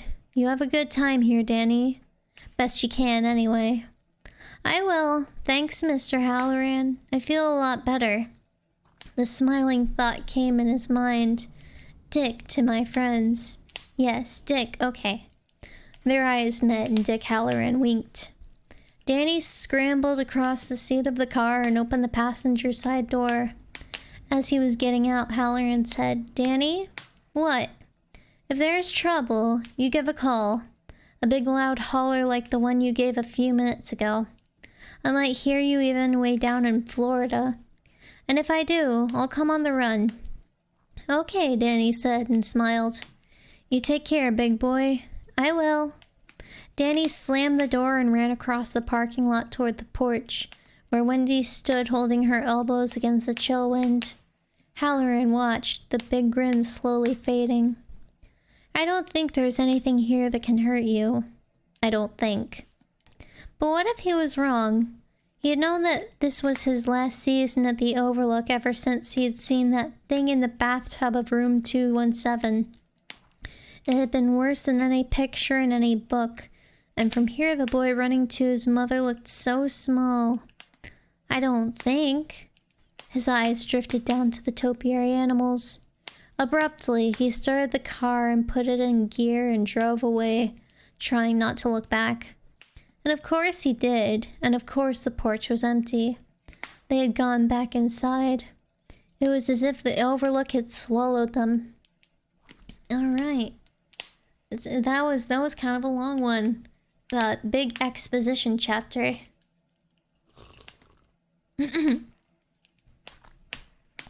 Oh, pardon my vision, but your username was ColdXZX. My bad. I have trouble reading text from the other monitor. My eyes aren't that great, but I try. Ooh, I should probably pour myself a little more tea. Okay. Just a little bit. Okay. Let's see. How's my voice feeling? Beep beep beep beep beep. Beep beep beep beep beep. Beep beep beep beep beep. I don't know. I think it's fine. Anyways. Chapter 12. The Grand Tour. What were you talking about, hon? Wendy asked him as they went back inside. Oh, nothing much. For nothing much, it sure was a long talk. He shrugged, and Wendy saw Danny's paternity in the gesture. Jack could hardly have done it better himself. She would get no more out of Danny. She felt strong exasperation mixed with an even stronger love. The love was helpless. The exasperation came from a feeling that she was deliberately being excluded. With the two of them around, she sometimes felt like an outsider. A bit player who had accidentally wandered back on stage while the main action was taking place. Well, they wouldn't be able to exclude her this winter. Her two exasperating males. Quarters were going to be a little too close for that. She suddenly realized she was feeling jealous of the closeness between her husband and her son, and felt ashamed. That was too close to the way her own mother must have felt. Too close for comfort. The lobby was now empty except for Ullman and the head desk clerk. They were at the register cashing up. A couple of maids who had changed to warm slacks and sweaters, standing by the front door and looking out with their luggage pulled around them. And Watson, the maintenance man. He caught her looking at him and gave her a wink. A decidedly lecherous one. She looked away hurriedly. Jack was over by the window just outside the restaurant, studying the view. He looked rapt and dreamy. The cash register apparently checked out because now Ullman ran it shut with an authoritative snap. He initialed the tape and put it in a small zipper case. Wendy silently applauded the head clerk, who looked greatly relieved. Ullman looked like the type of man who might take any shortage out of the head clerk's hide, without ever spilling a drop of blood. Wendy didn't much care for Ullman or his officious, ostentatiously bustling manner. He was like every boss she had ever had, male or female. He would be saccharine sweet with the guests, a petty tyrant when he was backstage with the help. But now school was out and the head clerk's pleasure was written large on his face. It was out for everyone but she and Jack and Danny anyway. Mr. Torrance, Ullman called peremptorily. Would you come over here, please? Jack walked over, nodding to Wendy and Danny that they were to come too. The clerk, who had gone into the back, now came out again wearing an overcoat. Have a pleasant winter, Mr. Ullman. I doubt it, Ullman said distantly. May 12th, Braddock. Not a day earlier, not a day later. Yes, sir. Braddock walked around the desk, his face sober and dignified, as befitted his position. But when his back was entirely to Ullman, he grinned like a schoolboy. He spoke briefly to the two girls still waiting by the door for their ride, and he was followed out by a brief burst of stifled laughter. Now Wendy began to notice the silence of the place. It had fallen over the hotel like a heavy blanket muffling everything but the faint pulse of the afternoon wind outside. From where she stood, she could look through the inner office, now neat to the point of sterility, with its two bare desks and two sets of gray filing cabinets. Beyond that, she could see Halloran's spotless kitchen, the big porthole double doors propped open by rubber wedges. I thought I would take a few extra minutes and show you through the hotel, Ullman said. And Wendy reflected that you could always hear the capital H in Ullman's voice. You were supposed to hear it. You were supposed to hear it. I'm sure your husband will get to know the ins and outs of the Overlook quite well, Mrs. Torrance. But you and your son will doubtless keep more to the lobby level on the first floor where your quarters are. Doubtless, Wendy murmured demurely, and Jack shot her a private glance. It's a beautiful place, Ullman said expansively. I rather enjoy showing it off. I'll bet you do, Wendy thought. Let's go up to third and work our way down, Ullman said. He sounded positively enthused. If we're keeping you, Jack began. Not at all, Ullman said. The shop is shut. Tout fini for this season, at least. And I plan to overnight in Boulder. At the Boulderado, of course. Only decent hotel this side of Denver. Except for the Overlook itself, of course. This way. They stepped into the elevator together. It was ornately scrolled in copper and brass, but it settled appreciably before Ullman pulled the gate across. Danny stirred a little uneasily, and Ullman smiled down at him. Danny tried to smile back without notable success. Don't you worry, little man, Ullman said. Safe as houses. So is the Titanic, Jack said, looking up at the cut glass globe in the center of the elevator ceiling. Wendy bit the inside of her cheek to keep the smile away. Ullman was not amused. He slid the inner gate across with a rattle and a bang. The Titanic made only one voyage, Mr. Torrance. This elevator has made thousands of them since it was installed in 1926. That's reassuring, Jack said. He ruffled Danny's hair. The plane ain't gonna crash, Doc.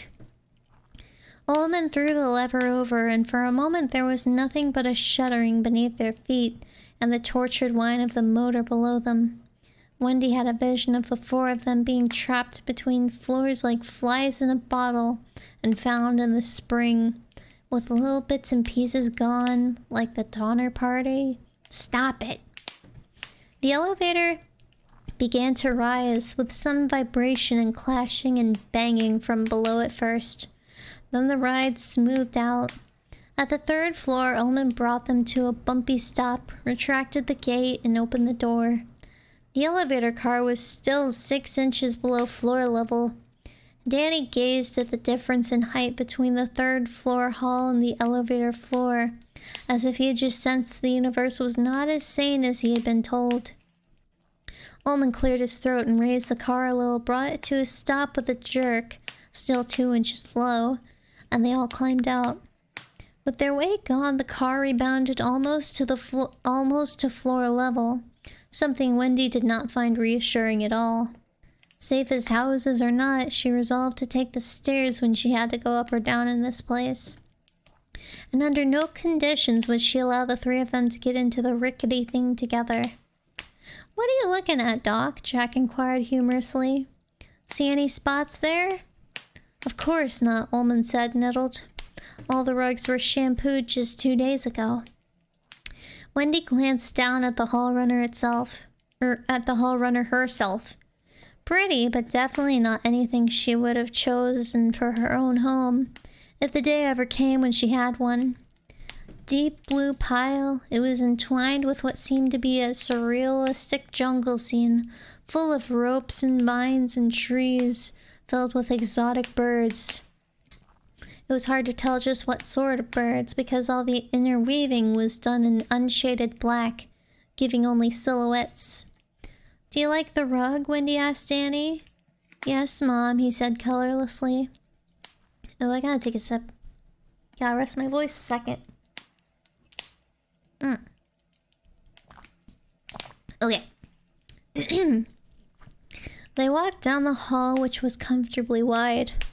The wallpaper was silk, a lighter blue to go against the rug. Electric flambeaux stood at 10-foot intervals at a height of about 7 feet. Fashioned to look like London gas lamps, the bulbs were masked behind cloudy, cream-hued glass that was bound with crisscrossing iron strips. "I like those very much," she said. Ullman nodded, pleased. Mr. Derwent had those installed throughout the hotel after the war. Number 2, I mean. In fact, most, although not all, of the third-floor decorating scheme was his idea. This is 300, the presidential suite. He twisted his key in the lock of the mahogany double doors and swung them wide.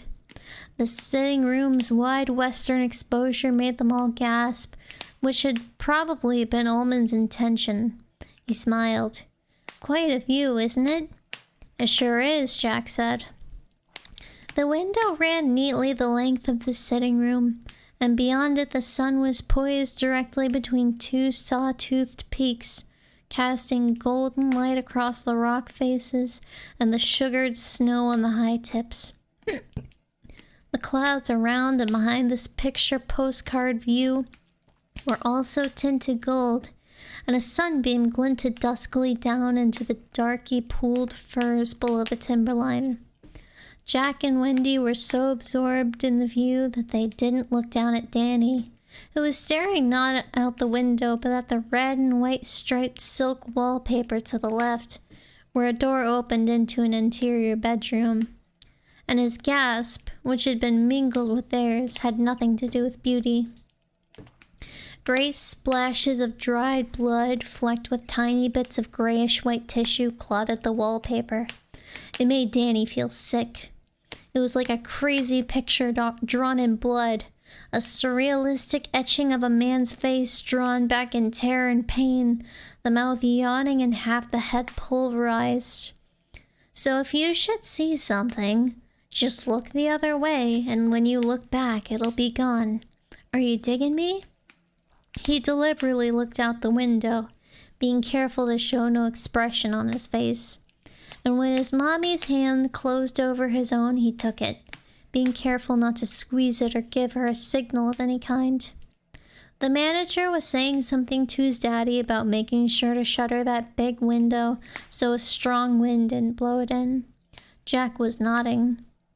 Danny looked cautiously back at the wall. The big dry blood stain was gone. Those little gray-white flecks that had been scattered all through it, they were gone too. Then Ullman was leading them out. Mommy asked him if he thought the mountains were pretty. Danny said he did, although he didn't really care for the mountains one way or the other. As Ullman was closing the door behind them, Danny looked back over his shoulder. The bloodstain had returned, only now it was fresh. It was running. Ullman, looking directly at it, went on with his running commentary about the famous men who had stayed there. Danny discovered that he had bitten his lip hard enough to make it bleed, and he had never even felt it. As they walked on through the corridor, he fell a little behind the others and wiped the blood away with the back of his hand and thought about blood. Did Mr. Halloran see blood, or was it something worse? I don't think those things can hurt you. There was an iron scream behind his lips, but he would not let it out. His mommy and daddy could not see such things. They never had. He would keep quiet. His mommy and daddy were loving each other, and that was a real thing. The other things were just like pictures in a book. Some pictures were scary, but they couldn't hurt you. They couldn't hurt you. Mr. Ullman showed them other rooms on the 3rd floor, leading them through corridors that twisted and turned like a maze. They were all sweets up here, Mr. Ullman said, although Danny didn't see any candy. He showed them some rooms where a lady named Marilyn Monroe once stayed when she was married to a man named Arthur Miller. Danny got a vague understanding that Marilyn and Arthur had gotten a divorce not long after they were in the Overlook Hotel. Mommy, what, honey? If they were married, why did they have different names? You and Daddy have the same names. Yes, but we're not famous, Danny, Jack said. Famous women keep their names even after they get married because their names are like their bread and butter. Bread and butter, Danny said, completely mystified. What Daddy means is that people used to like to go to the movies and see Marilyn Monroe, Wendy said. But they might not like to go see Marilyn Miller. Why not? She'd still be the same lady. Wouldn't everyone know that? Yes, but... She looked at Jack helplessly. Truman Capote once stayed in this room, Ullman interrupted impatiently. He opened the door. That was in my time. An awfully nice man. Continental manners. There was nothing remarkable in any of these rooms, except for the absence of suites, which Mr. Ullman kept calling them. Nothing that Danny was afraid of. In fact, there was only one other thing on the 3rd floor that bothered Danny, and he could not have said why. It was that fire extinguisher on the wall just before they turned the corner and went back to the elevator, which stood open and waiting like a mouthful of gold teeth. It was an old-fashioned extinguisher, a flat hose folded back a dozen times upon itself, one end attached to a large red valve, the other ending in a brass nozzle. The folds of the hose were secured with a red steel slat on a hinge. In case of a fire, you could knock the steel slat up and out of the way with one hard push and the hose was yours. Danny could see that much. He was good at seeing how things worked. By the time he was 2.5, he had been unlocking the protective gate his father had installed at the top of the stairs in the Stovington house. He had seen how the lock worked. His daddy said it was a neck. Some people had the neck and some people didn't. This fire extinguisher was a little older than others he had seen. The one in the nursery school, for instance. But that was not so unusual. Nonetheless, it filled him with faint unease, curled up there against the light blue wallpaper like a sleeping snake. And he was glad when it was out of sight around the corner. Of course, all the windows have to be shuttered, Mr. Ullman said as they stepped back to the elevator. Once again, the car sank queasily beneath their feet. But I'm particularly concerned about the one in the presidential suite. The original bill on that window was $420, and that was over 30 years ago. It would cost 80 times that to replace today. I'll shutter it, Jack said. They went down to the second floor where there were more rooms and even more twists and turns in the corridor. The light from the windows had begun to fade appreciably now as the sun went behind the mountains. Mr. Ullman showed them one or two rooms, and that was all. He walked past 217, the one Dick Halloran had warned him about, without slowing. Danny looked at the bland number plate on the door with uneasy fascination. Then down to the first floor. Mr. Ullman didn't show them into any rooms here until they had almost reached the thickly carpeted staircase that led down into the lobby again. "Here are your quarters," he said. "I think you'll find them adequate." They went in. Danny was braced for whatever might be there. There was nothing. Wendy Torrance felt a strong surge of relief. The presidential suite with its cold elegance had made her feel awkward and clumsy. It was all very well to visit some restored historical building with a bedroom plaque that announced Abraham Lincoln or Franklin D. Roosevelt had slept there. But another thing entirely to imagine you and your husband lying beneath acreages of linen and perhaps making love where the greatest men in the world had once lain. The most powerful anyway, she amended. But this apartment was simpler, homier, almost inviting. She thought she could abide this place for a season with no great difficulty. "It's very pleasant," she said to Ullman, and heard the gratitude in her voice. Ullman nodded. "Simple but adequate. During the season, the suite quarters the cook and his wife, or the cook and his apprentice." "Mr. Halloran lived here?" Danny broke in. Mr. Ullman inclined his head to Danny condescendingly. "Quite so. He and Mr. Nevers." He turned back to Jack and Wendy. "This is the sitting room." There were several chairs that looked comfortable but not expensive. A coffee table that had once been expensive but now had a long chip gone from the side. 2 bookcases stuffed full of Reader's Digest condensed books and Detective Book Club trilogies from the 40s, Wendy saw with some amusement. And an anonymous hotel TV that looked much less elegant than the buffed wood consoles in the rooms. "No kitchen, of course," Ullman said, "but there's a dumbwaiter. This apartment is directly over the kitchen." He slid aside a square of paneling and disclosed a wide, square tray. He gave it a push and it disappeared, trailing rope behind it. "It's a secret passage," Danny said excitedly to his mother, momentarily forgetting all fears in favor of that intoxicating shaft behind the wall.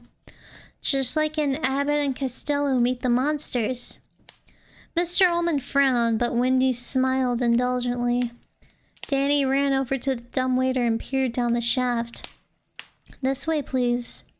He opened the door on the far side of the living room. It gave on to the bedroom, which was spacious and airy. There were twin beds.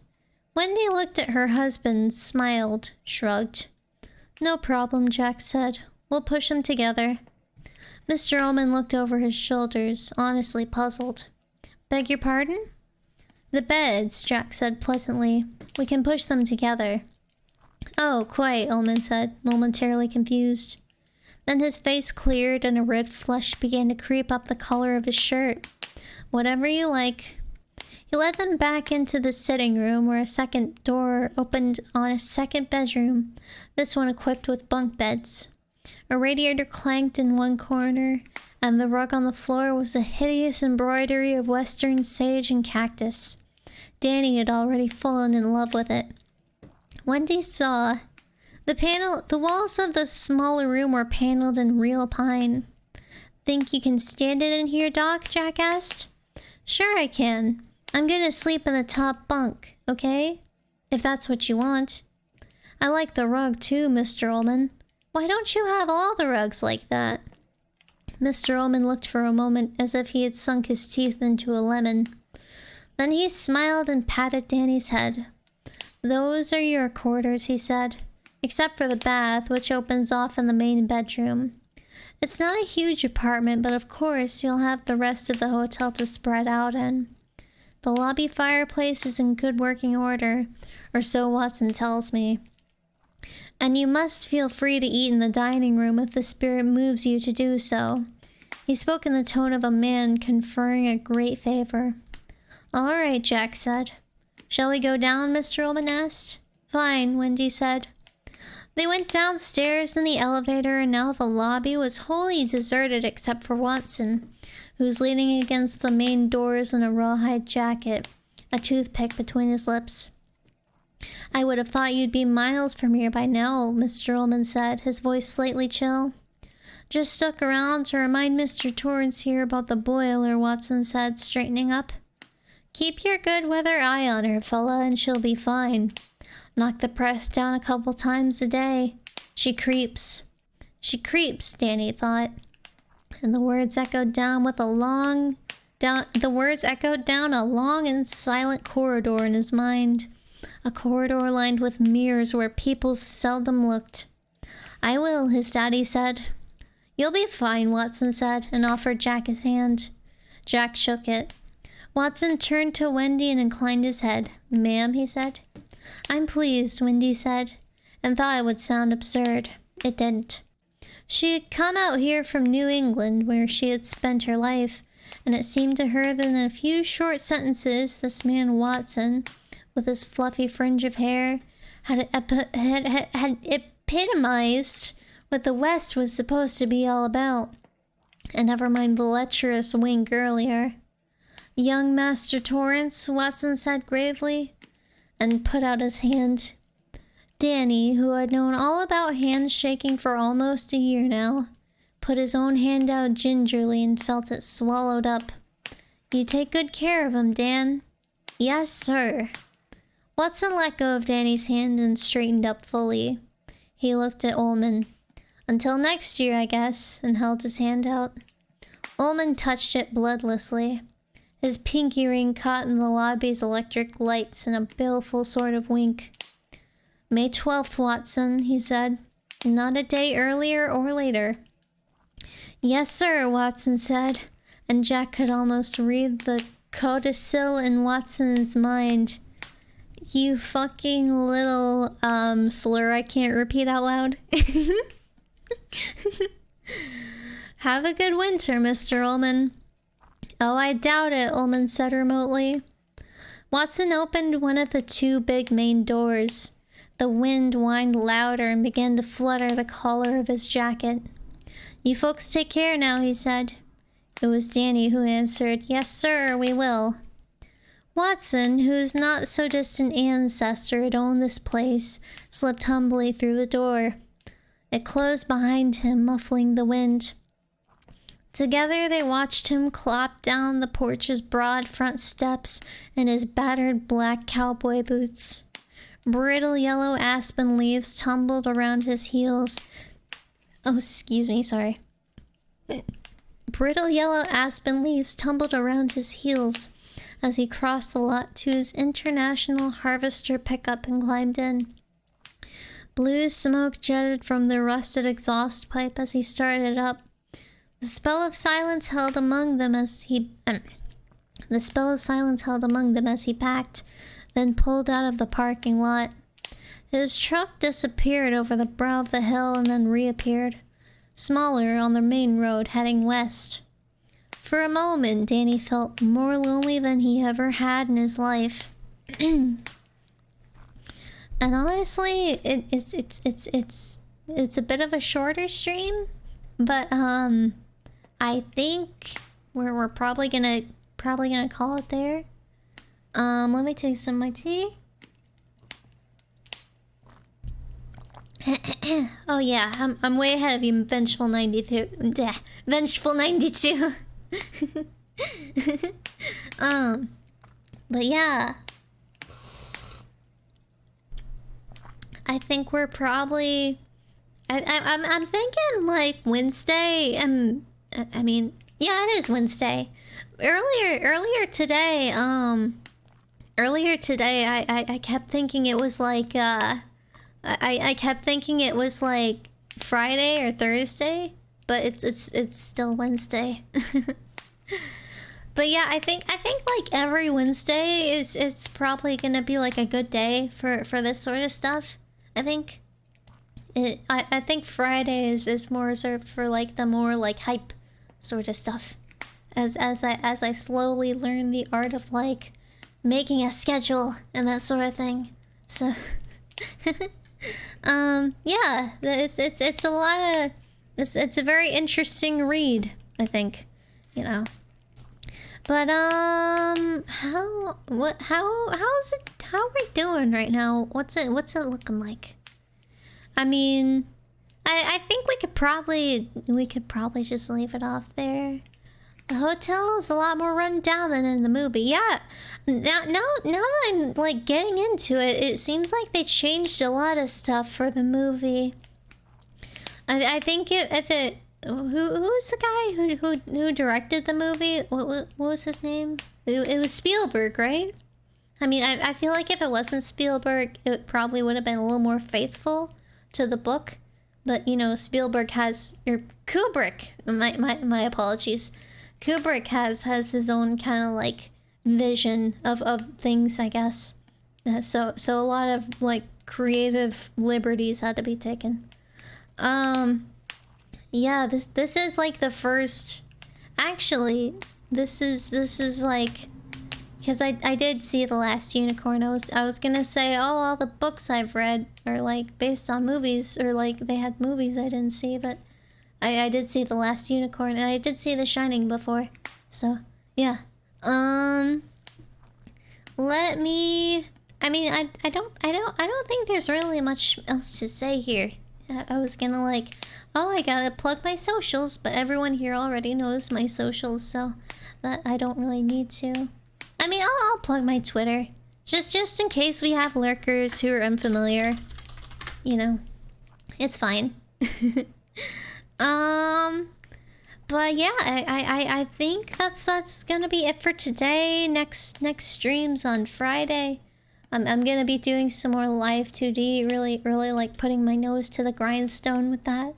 I gotta like think up some stuff that I need to do. I need to like make some like charts to like help me out. So that'll be a thing. But yeah, that's gonna be it for me. So I hope did you get the yes, I actually did. I actually did get the tea sampler. I really appreciate it. I'm really excited to like get into that. It's gonna be like really cool, I think. Some of the flavors seem real interesting. I'm excited to like get into a mood for it. Oh Jesus Christ. Oh no.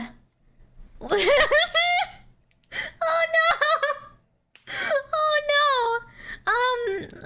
Hello readers. Sorry. We were just actually we were just ending the stream. Now I gotta I